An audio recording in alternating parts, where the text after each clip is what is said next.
Hai, Assalamualaikum warahmatullahi wabarakatuh. How is your day guys? Bagaimana kabar kalian hari ini? Mudah-mudahan kalian tetap dalam kondisi yang sehat dan baik-baik saja. Well guys, di video kali ini kita akan membahas mengenai application letter, surat lamaran pekerjaan. Nah, materi ini ada di materi kelas 12 semester pertama ini. Ya, dengan tujuan bahwa nantinya kalian sudah bisa mengaplikasikan bagaimana penggunaan surat lamaran berbahasa Inggris untuk modal kalian setelah selesai dari bangku senior high school. Nah, selain application letter atau surat lamaran, tentunya ada pengikut di belakangnya yaitu curriculum vitae atau CV.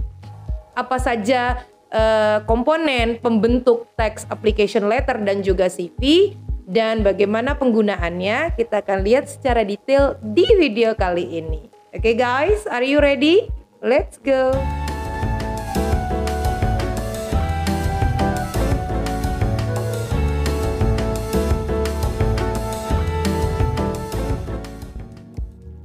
Now we start from application letter.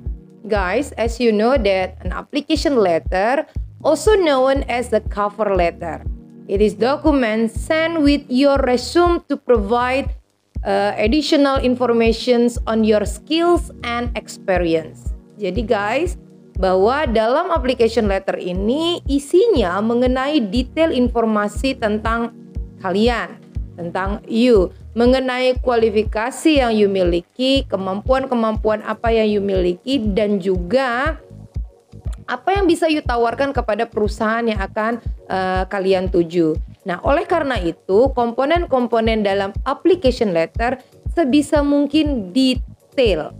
Oke, apa saja komponennya? Contohnya seperti ini. Application letter and curriculum vitae. Now we are looking for the meaning from application letter, or we call also with the cover letter. Is usually the first item an employer read from you. Your letter should immediately indicate what positions you are applying for and give informations that demonstrates why you should be considered for the position. Nah, surat lamaran pekerjaan ini biasanya merupakan bagian pertama yang akan dibaca oleh perusahaan yang kalian tuju. Nah, seharusnya dalam membuat surat lamaran pekerjaan, kalian menyebutkan secara detail posisi apa yang akan kalian tuju dan informasi-informasi lainnya mengenai kualifikasi yang kalian miliki. Jadi kalian jangan segan-segan untuk menunjukkan siapa diri kalian dalam membuat surat lamaran pekerjaan. Berikutnya kita akan lihat item-item apa lagi yang ada di dalam penulisan surat lamaran pekerjaan berbahasa Inggris.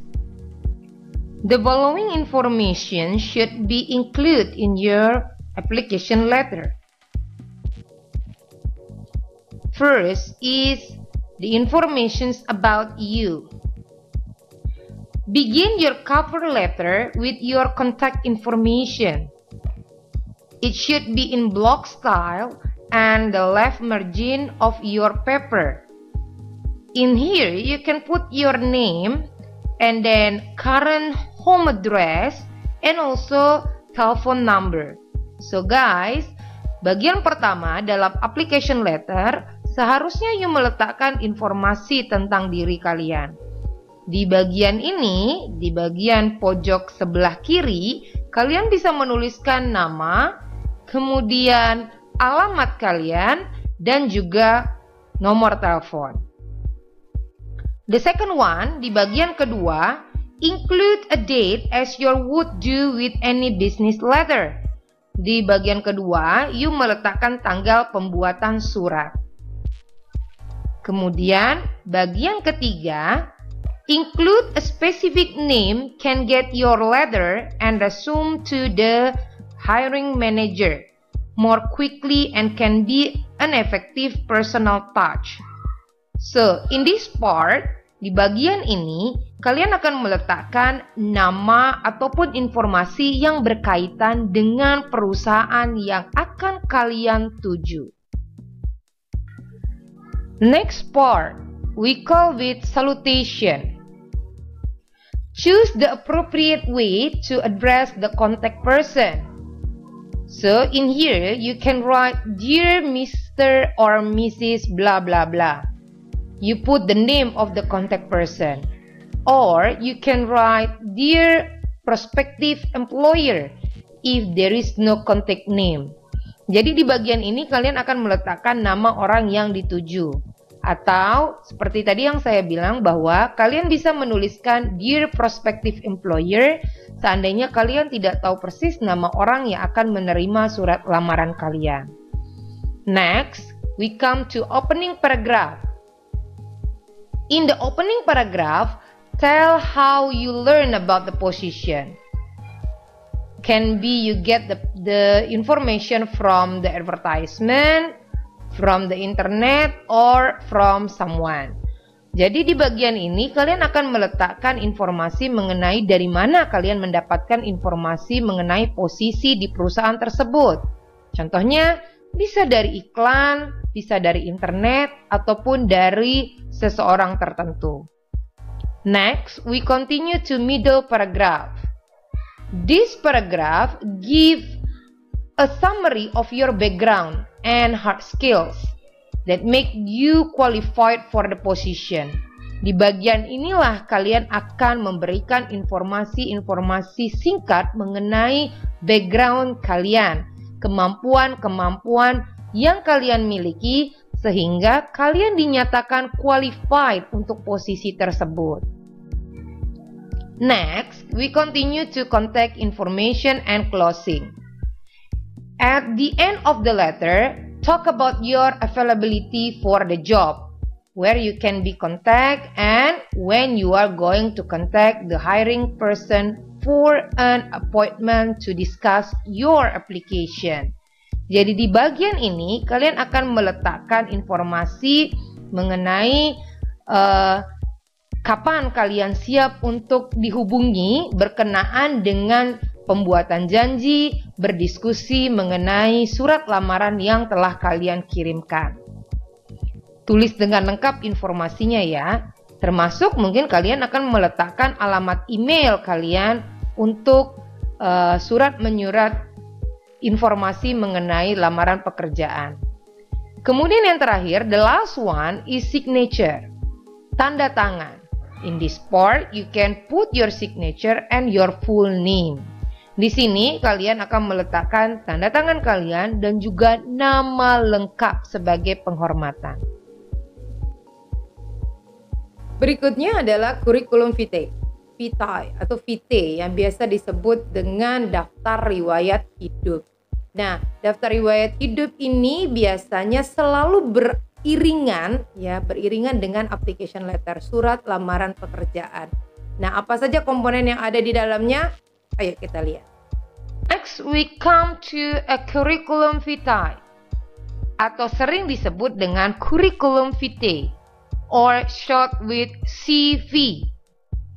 It's a comprehensive document that lists your qualification for employment.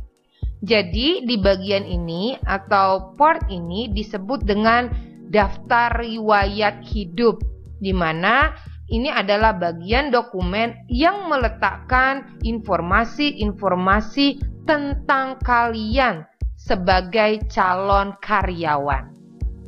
Now we are looking for the example from curriculum vitae.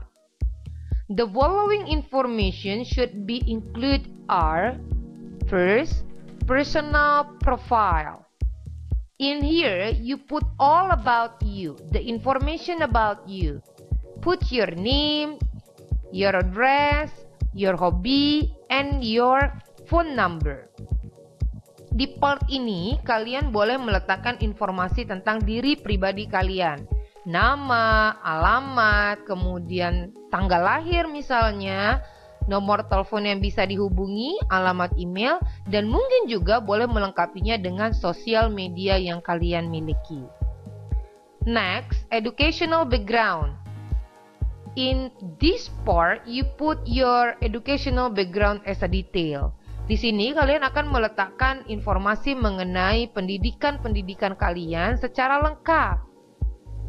Dan berikutnya, next about experience and organization. Work experience can be. Jadi kalian bisa meletakkan di part ini mengenai pengalaman pekerjaan sebelumnya buat kalian yang sudah pernah bekerja sebelumnya.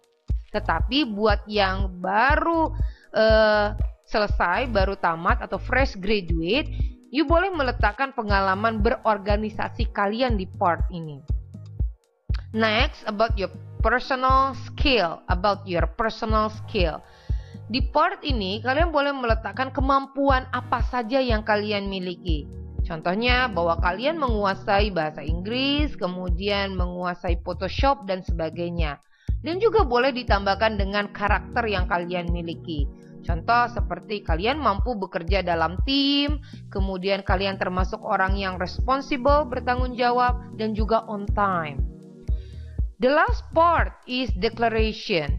Di part ini kalian akan menuliskan sebuah pengakuan bahwasannya semua dokumen yang kalian berikan itu adalah benar. Ya, kalian bisa menuliskannya dengan kalimat I so declare all the above information is correct to the best of my knowledge and belief. Ini so-so. Kalian boleh tuliskan, boleh juga tidak.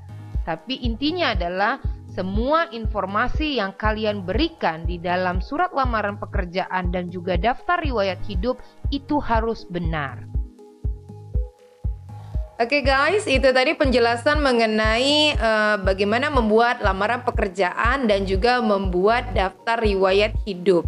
Mudah-mudahan video kali ini bermanfaat buat kalian ya. Tentunya untuk melanjutkan setelah selesai dari pendidikan SMA. Nah, terima kasih untuk kesediaannya hari ini. Tapi jangan lupa untuk selalu like, share, dan juga subscribe this channel. Lonceng notifikasi tentunya. Supaya kalian selalu mendapatkan update-update, informasi, pelajaran terbaru dari saya. Oke, thank you very much. See you and wassalamualaikum.